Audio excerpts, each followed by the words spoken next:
नमस्कार। Law of attraction and युग निर्माण परिवार में आप सभी का स्वागत है। लोगों के मन की एक जिज्ञासा होती है, अगर सब कुछ भाग्य के अनुसार ही हो रहा है, अगर सब कुछ पहले से तय ही है, तो हम पुरुषार्थ क्यों करें, हम कर्म क्यों करें? क्योंकि जो मिलना होगा वो मिल ही जाएगा, जो छीनना होगा वो छीन ही जाएगा। तो अब हमें एफर्ट करने की क्या ज़रूरत है? और क्या ये बात बिल्कुल सही है कि सब कुछ पहले से तय है? ये भी एक प्रश्न होता है लोगों का। देखिए, तुलसीदास जी ने रामायण में कहा है, प्रारब्ध पहले रचा ता पीछे शरीर। अर्थात पहले प्रारब्ध की रचना हुई और उसके बाद आपके शरीर को रचा गया। ये जो आप बॉडी देख रहे हैं, जो अभी आपके पास है, ये बाद में रची गई।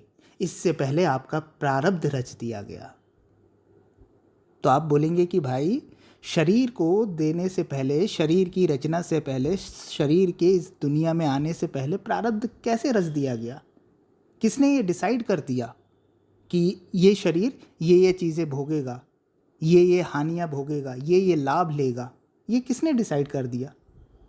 और क्या उसकी मानसिकता, वो लिखने वाले की मानसिकता सही होगी? क्या वो हमारे साथ न्याय करेगा? क्योंकि उसने तो हमारे शरीर को नहीं देखा, हमारे कर्मों को नहीं देखा, हमने कुछ किया नहीं, और पहले उसने उठा के प्रारब्ध रच दिया। शरीर तो बाद में रचा जा रहा है। तो क्या ये तुलसीदास जी की बात गलत है? क्या शास्त्रों की बात गलत है? नहीं, बिल्कुल गलत नहीं है। आपका प्रारब्ध जो होता है ना, वो आपने पहले ही डिसाइड कर लिया होता है। प्रारब्ध को अगर आप तोड़ के देखेंगे, उसका संधि विच्छेद करेंगे, तो उसका अर्थ है पहले से उपलब्ध, पहले से मौजूद। अर्थात जो आपने पूर्व के कर्म किए हैं, उसके हिसाब से आपका प्रारब्ध बन के तैयार है। और वो प्रारब्ध लेकर, उस प्रारब्ध के हिसाब से आपके शरीर को रचा जाता है, आपको परिस्थितियां दी जाती है, आपको परिवार दिया जाता है, आपको स्वास्थ्य या बीमारी दी जाती है। और वास्तव में वो देने वाला कोई और नहीं है कि भगवान ऐसा लिख रहा है बैठ के कि यार इसके साथ ये अच्छा कर देना, इसको करोड़पति बना देना, इसको फिल्म स्टार बना देना, इसको नेता बना देना, इसको भिखारी बना देना। ये परमात्मा नहीं कर रहा है। ये आप ही कर रहे हैं अपने कर्मों के माध्यम से, जो कर्म आपने किए हैं। और उन कर्मों का जब फल पक जाता है तो वो प्रारब्ध बन जाता है, वो डेस्टिनी बन जाता है, वो नियति बन जाता है। तो ये शरीर आने से पहले आप जो पूर्व में कर्म कर चुके हैं, उसका प्रारब्ध तैयार हो जाता है और वो जीव के साथ कनेक्ट कर दिया जाता है। और उसी प्रारब्ध के हिसाब से आपके जीवन का एक बहुत बड़ा हिस्सा संचालित होता है। तो अगर आप कहेंगे कि क्या सब कुछ पहले से तय है, तो हाँ जी, बहुत सी चीज़ें, मोस्टली चीज़ें पहले से तय है।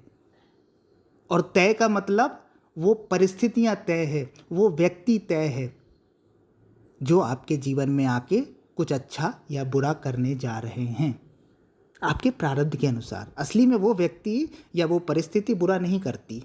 आपके प्रारब्ध ऐसे व्यक्ति को, ऐसी परिस्थिति को अट्रैक्ट करते हैं जो अच्छा या बुरा करके जाते हैं। तो फिर क्या हम कर्म ना करें क्योंकि सब तो पहले से तय है? नहीं, आपका प्रारब्ध बना है कर्मों से, और प्रारब्ध की मार को, प्रारब्ध की तीव्रता को आप कम या ज़्यादा भी कर सकते हैं कर्मों के माध्यम से। तो आज जो फसल हम पा रहे हैं, आज जो हम मजदूरी प्राप्त कर रहे हैं, आज जो हम चीज़ ग्रहण कर रहे हैं, वो पूर्व के हमारे बोए हुए बीज का फल है, पुराने हमारे किए गए कर्मों का परिणाम है।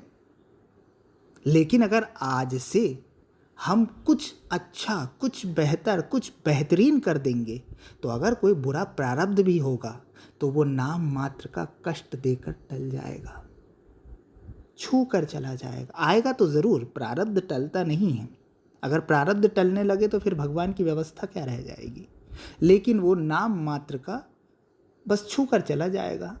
जहाँ आपको सूली चढ़ने वाली होगी, वहाँ शूल चुभकर वो प्रारब्ध कट जाएगा।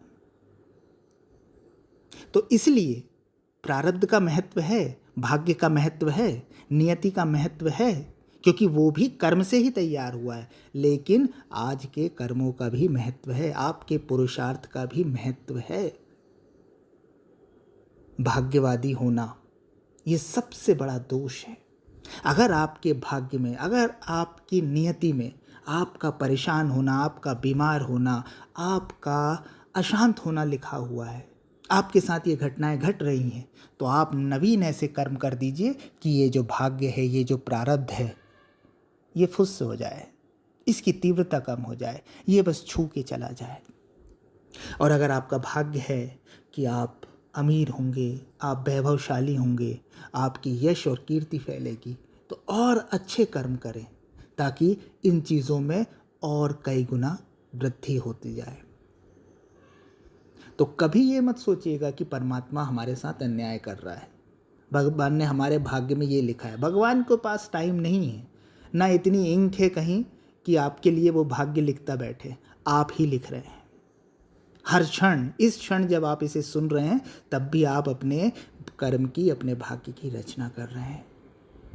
प्रतिदिन, प्रति क्षण व्यक्ति अपने कर्मों का निर्माण करता है, बुरे कर्मों को काटता है, अच्छे कर्मों को लाता है।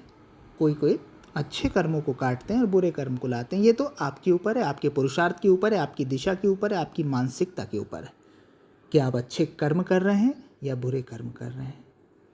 याद रखिए, कोई और नहीं देख रहा है, आपके भीतर बैठा हुआ वो परमात्मा, आपके अंतःकरण में छिपी हुई वो परम सत्ता एक एक गतिविधि को, एक एक भाव को, एक एक विचार को मॉनिटर कर रही है और उसके हिसाब से आपके प्रारब्ध की रचना कर रही है।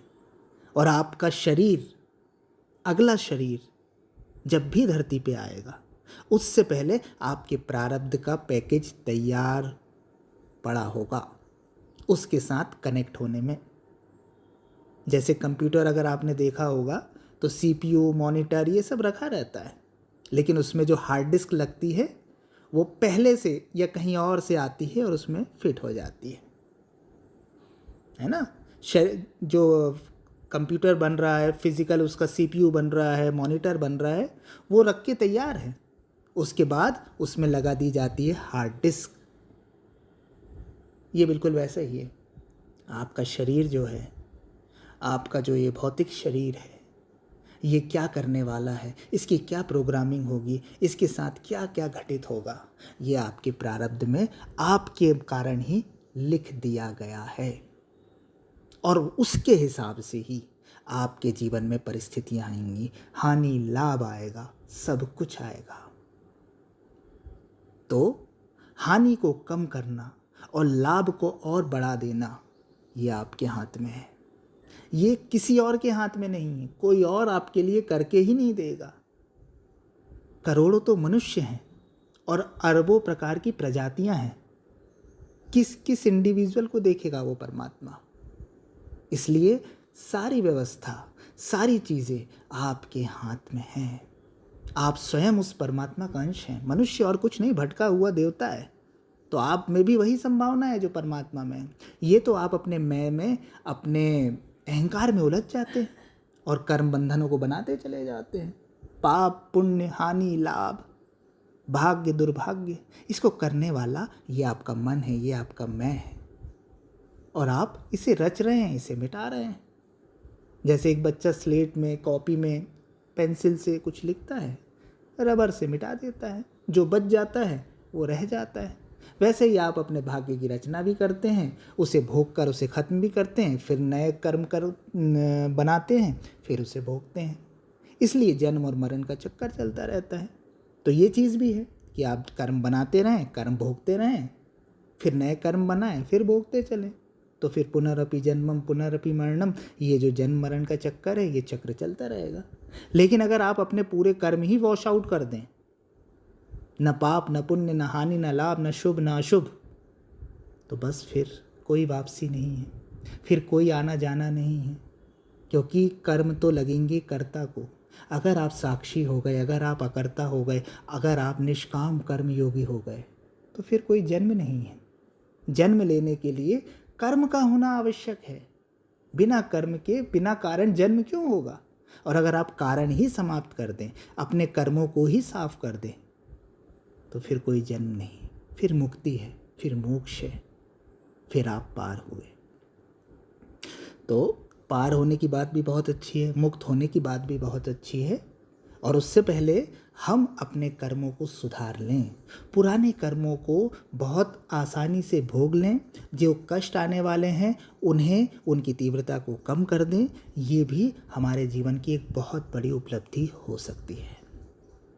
तो ये कभी मत सोचिएगा कि भगवान या कोई व्यक्ति आपके भाग्य का निर्धारण कर रहा है, आप ही कर रहे हैं, और बहुत सा हिस्सा आपके जीवन का पूर्व निर्धारित है। लेकिन उस पूर्व निर्धारित चीज़ों को भी आप किसी दिशा तक, किसी हद तक बदल सकते हैं, और नए कर्मों का निर्माण करना, नई चीज़ें अपने जीवन में लाना, ये आपके पुरुषार्थ पर निर्भर है। उसे आप आज से, अभी से कर भी सकते हैं। तो भाग्यवादी मत बनिएगा।